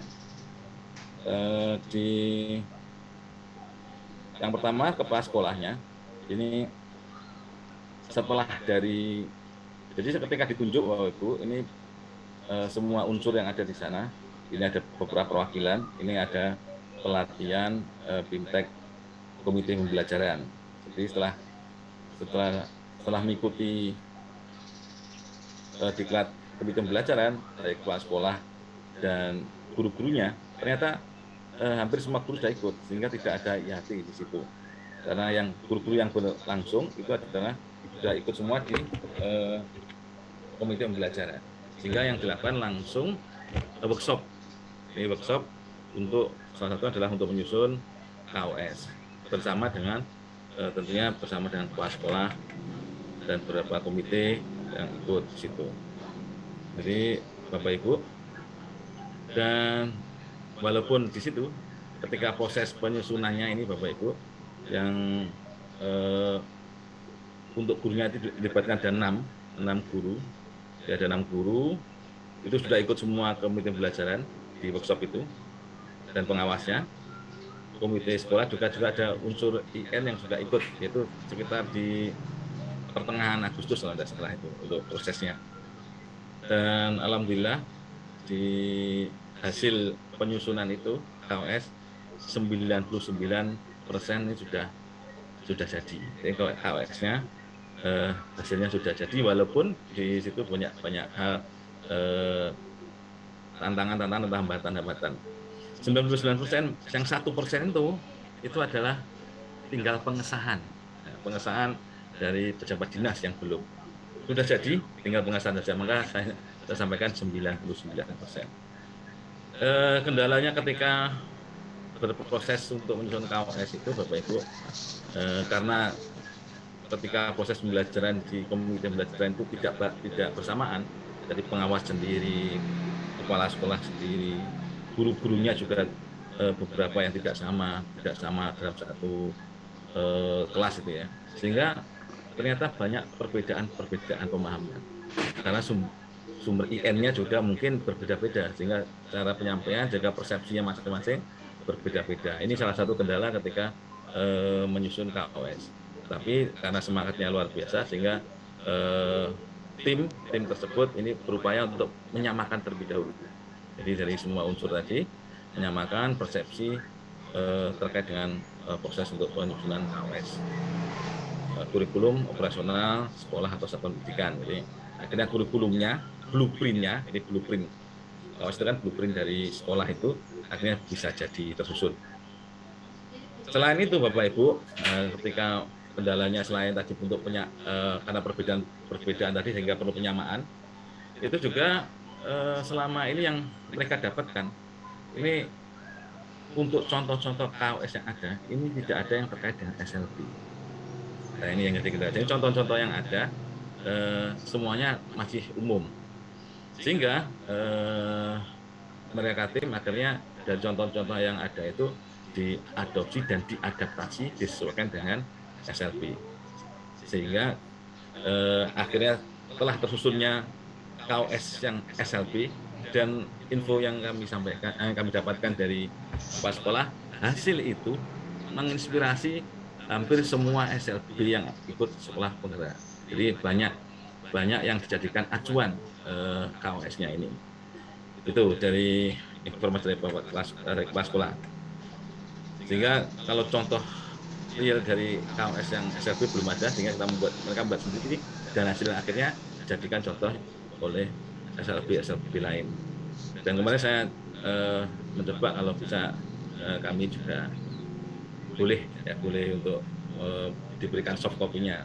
Tapi kemarin yang sementara karena proses sehingga ini mungkin nanti akan disusulkan. Tapi sampai sekarang saya masih belum ya, tapi masih dijanjikan. Oke, Bapak Ibu, terkait ini project. Nah ini di SLB ini cukup unik. SLB dari SLB itu rata-rata SLB ya, termasuk yang dari SLB EK Mandiri Batu ini, karena di sana ini jenjangnya menyeluruh, jadi bukan hanya jenjang satu jenjang, tapi menyeluruh, mulai dari SDLB, SMPLB, SMALB. Dari menyeluruh ini ketika proses untuk implementasi proyeknya, ini juga mereka menjadi salah satu kendala, sehingga mereka berembuk gitu ya, bagaimana ini semua bisa terwujud untuk proyek dari pelajar Pancasila ini. Dan dari yang mereka diskusikan bersama, tentunya juga dukungan dari pengawasnya cukup bagus, tingkat dukungannya juga bagus. Ini akhirnya ada juga ini uniknya selain jenjangnya sama, ketunaannya juga banyak. Nah, ini yang jadi uniknya juga. Siswanya beragam, ada yang sedikit cuma 1, ada yang 2, ada yang 3, dan seterusnya beragam, Bapak Ibu. Ini yang menjadi unik di situ. Ini perlu memang yang diharapkan nanti terakhir nanti harapannya itu memang ada pendampingan yang paham betul keunikan dari SLB.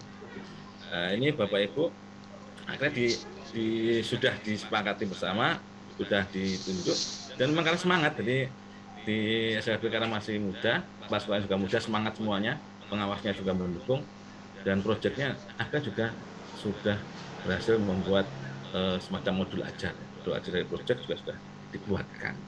Jadi yang disarankan dari SD itu kan ada 2 tema, SMP, SMA kan 3 tema, seterusnya ini sudah dirancang, kelihatannya sudah untuk modul ajar yang lebih banyak tantangan tadi itu juga sudah jadi juga, dan ini juga sedang diimplementasikan, diterapkan. Jadi beberapa hal ini yang diambil kegiatannya terkait dengan proyeknya ada 2 kegiatan. Kegiatan pertama adalah terkait dengan melihat kondisi lingkungan di situ. Lingkungan sana kan lingkungan pertanian, Ibu, banyak sayur, mayur, dan seterusnya.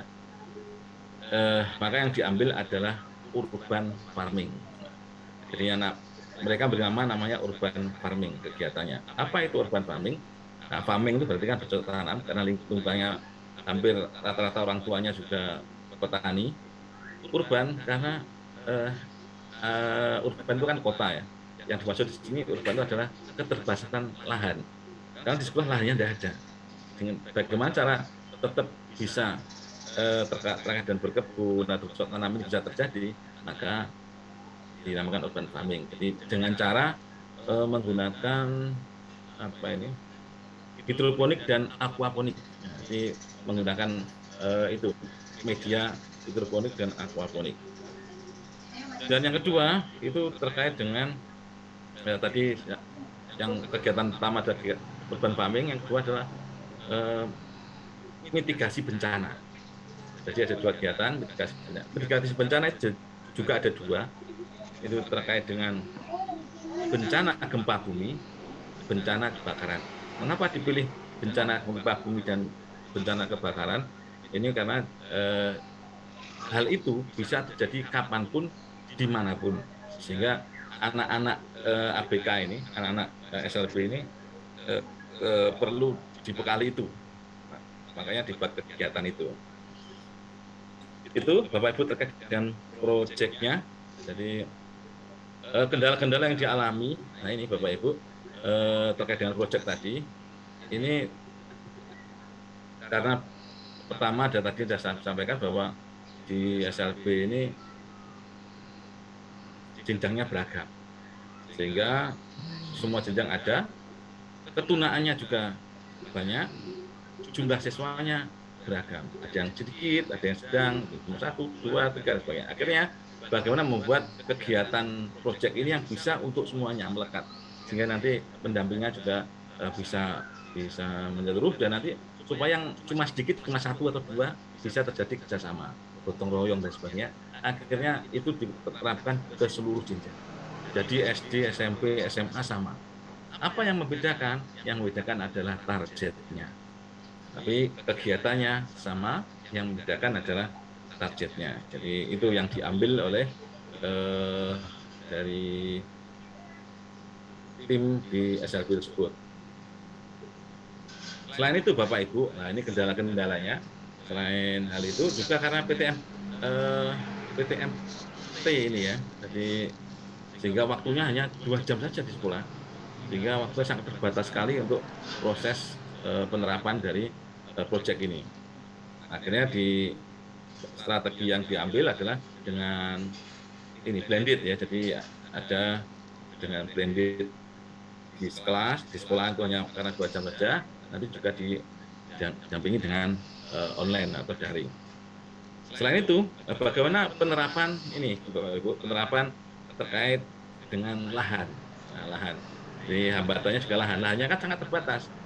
Sehingga dengan lokasi yang nggak terlalu luas, akhirnya di sana untungnya bisa ada lantai 2, jadi ada sampai 2 lantai Ibu. Ya, di atas itu ada beberapa tempat. Kemarin saya sempat berkeliling ke beberapa area di sekolahan itu untuk mengetahui seperti apa dari yang disampaikan itu. Kemudian juga ditunjukkan. Saya tadi foto-fotonya tidak semuanya saya foto, tapi nanti saya tunjukkan beberapa foto mungkin.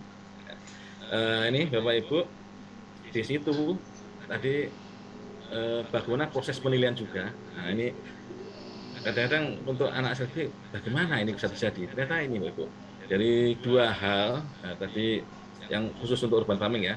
Untuk urban farming itu kan lokasi terbatas, sehingga anak-anak ini ada 2. Jadi pembelajarannya ada yang di rumah, ada yang di sekolah. Jadi tanaman-tanaman mulai dari awal pembibitan sampai nanti hasil akhir panen. Nah ini dikontrol sekaligus untuk penilaiannya. Ini separuh di sekolah juga ada, di rumah juga ada, dengan waktu yang bersamaan. Jadi nanti kontrolnya adalah dari indikator kontrolnya yang ada di sekolah. Jadi sejauh mana hasil dari proses perkembangan itu. Jadi ada 2 hal itu. Jadi di rumah ada, di sekolah juga ada. Di sekolah yang juga dikendalikan oleh guru-guru itu sebagai media kontrolnya apa yang dilakukan mereka di rumah, karena tempat terbatas dan juga PTMT tatap muka terbatas ini Ibu. Itu Bapak Ibu sampai kepada penilaian tadi ya. Terus berikutnya terkait dengan siplah. Nah ini siplah tadi. Siplah di sana Bapak Ibu informasinya ini tidak digunakan secara maksimal. Mengapa? Pertama dari barang-barangnya, karena barang-barangnya untuk kebutuhan SLB banyak yang tidak terpenuhi. Jadi barang-barangnya banyak yang tidak ada di siplah. Selain itu informasi yang tadi yang disampaikan siapa di ya mungkin ya. Nah itu memang benar. Jadi kecenderungan mahal informasinya begitu. Jadi selain mahal, barangnya juga sangat terbatas untuk ke SLB-an. Sehingga siplah mungkin tidak begitu ini di maksimal.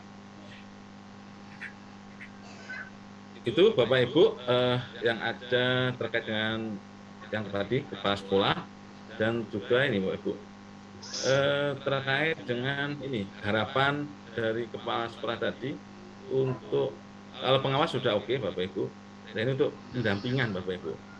Nah pendampingan harapannya Bapak Ibu sampai saat ini pendampingan yang dilakukan oleh tim pendamping atau apa itu pelatih ahli yang ada ini kelihatannya masih model daring. Jadi harapannya kalau bisa sesekali luring karena yang dibutuhkan itu.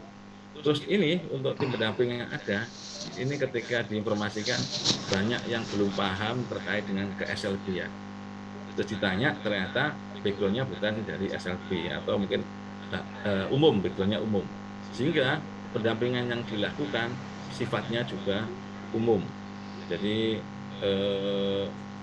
hanya sekedar infonya itu hanya menyemangati dan juga informasi yang sifat umum. Jadi harapannya ke depan pendamping ini adalah benar-benar ini yang bisa mendampingi terutama terkait dengan ke SLB ya. Itu Bapak Ibu. Kalau dari sisi guru Bapak Ibu, ini terkait dengan ini asesmen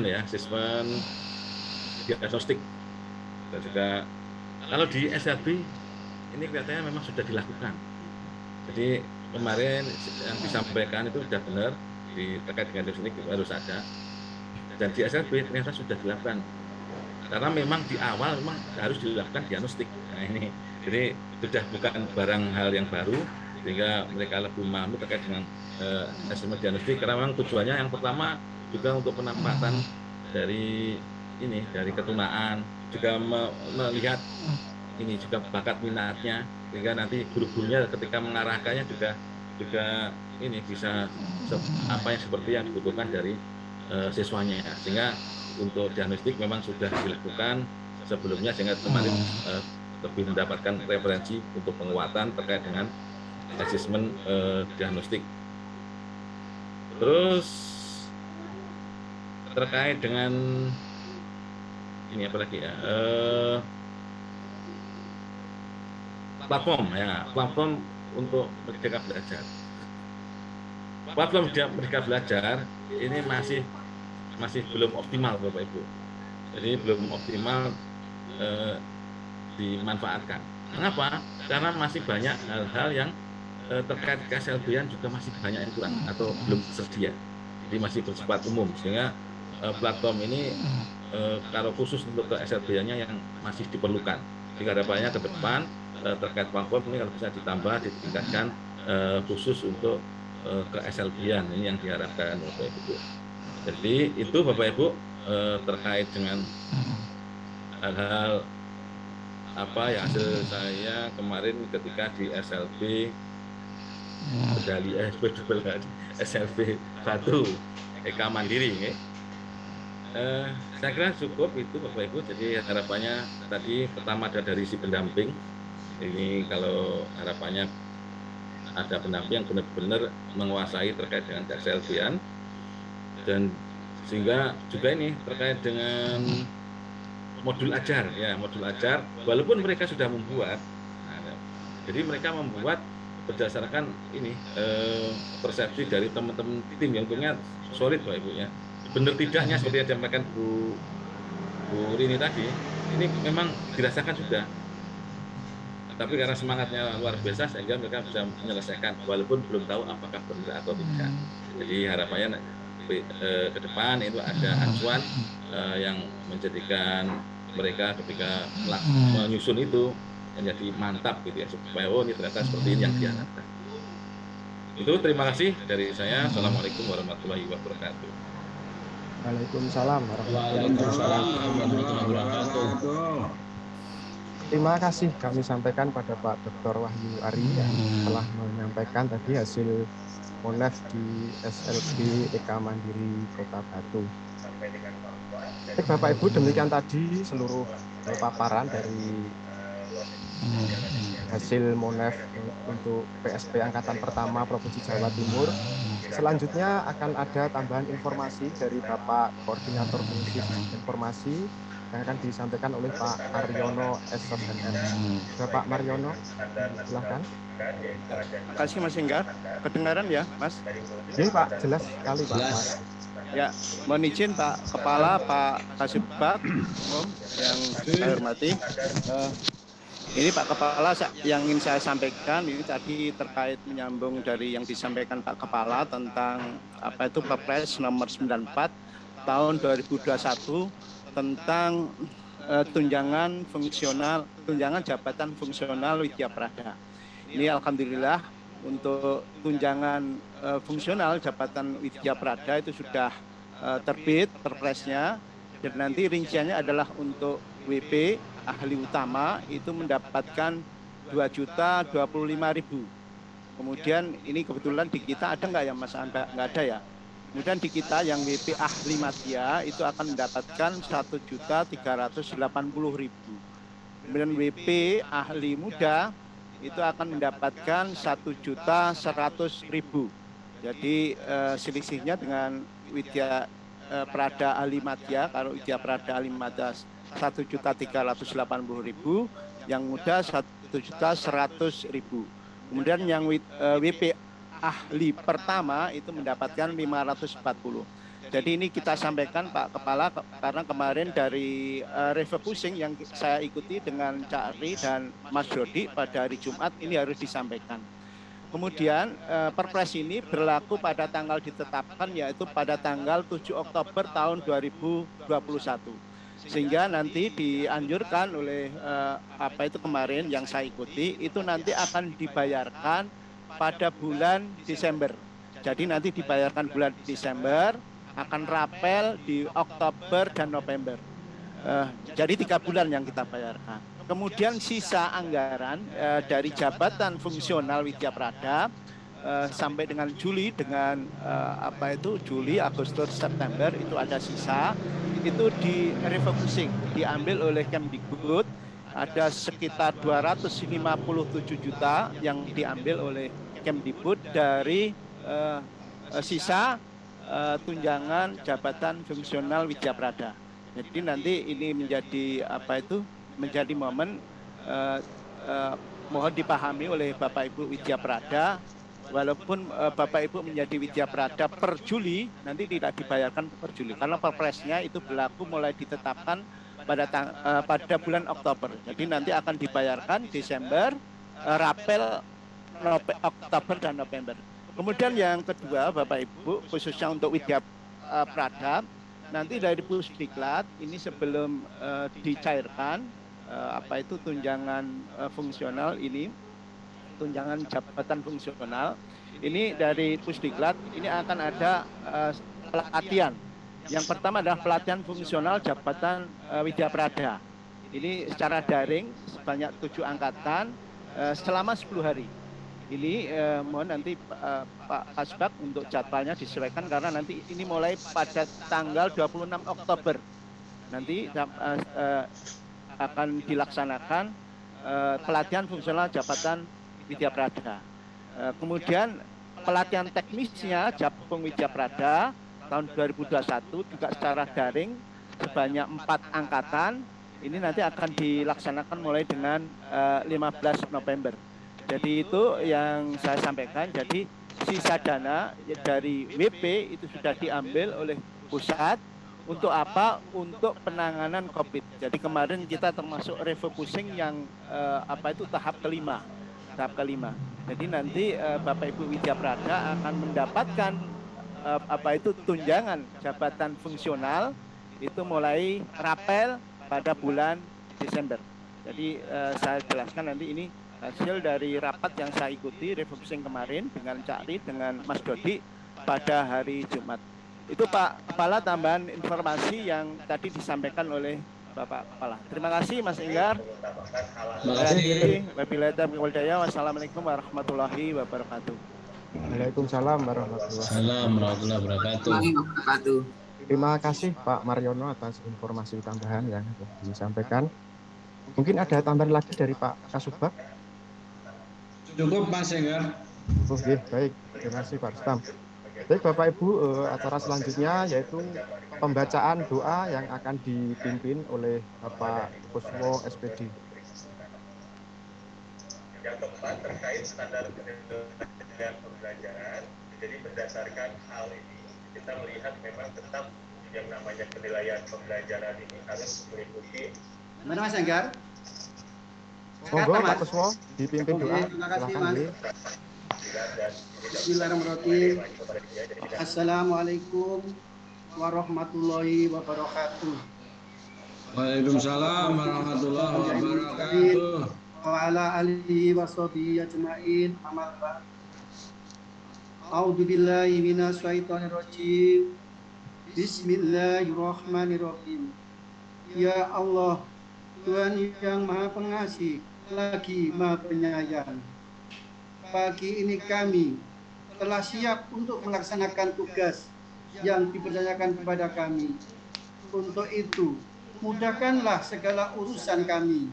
Berikanlah kami kemampuan dan kekuatan agar dapat menunaikan tugas demi kejayaan bangsa dan negara kami. Ya Allah, ya Tuhan kami, segala puji untuk-Mu, pemelihara alam semesta. Segala puji atas karunia dan kenikmatan yang Engkau limpahkan kepada kami. Wahai Tuhanku, bagi-Mu segala puji sebagaimana seyogianya, bagi kemuliaan wajah-Mu dan keagungan kekuasaan-Mu. Ya Allah, limpahkanlah salawat dan salam kepada junjungan kami, Nabi Muhammad SAW dan para sahabat-sahabatnya. Rabbana atinya fid dunya hasanah wa fil akhirati hasanah wa qina adzabannar wa sallallahu wasallam walhamdulillahi rabbil alamin. Terima kasih. Wassalamualaikum warahmatullahi wabarakatuh. Waalaikumsalam warahmatullahi wabarakatuh. Baik Bapak Ibu, dengan berakhirnya pembacaan doa pada apel pagi pegawai LPMP Pem Jawa Timur ini, maka berakhir sudah rangkaian kegiatan apel pada hari ini.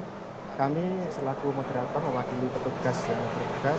Mohon maaf apabila ada tutur kata atau sikap yang kurang berkenan. Akhir kata, billahi taufik wal hidayah. Wassalamualaikum warahmatullahi wabarakatuh. Waalaikumsalam warahmatullahi wabarakatuh. Selanjutnya saya kembalikan ke Pak Asarian. Ya, terima kasih Pak Enggar. Terima kasih kepada Bapak Kepala LPMP Provinsi Jawa Timur, Bapak Kasubag TU, narasumber kita yang telah membagikan informasi terkait program sekolah penggerak, juga Pak Mariono, serta seluruh rekan-rekan yang bertugas di dalam apel pagi ini. Iya, kita akhiri apel pagi ini dengan tetap menjaga kesehatan kita dan melaksanakan tugas-tugas kita dengan baik. Demikian Bapak Ibu, kami tutup Zoom meeting ini. Assalamualaikum warahmatullahi wabarakatuh.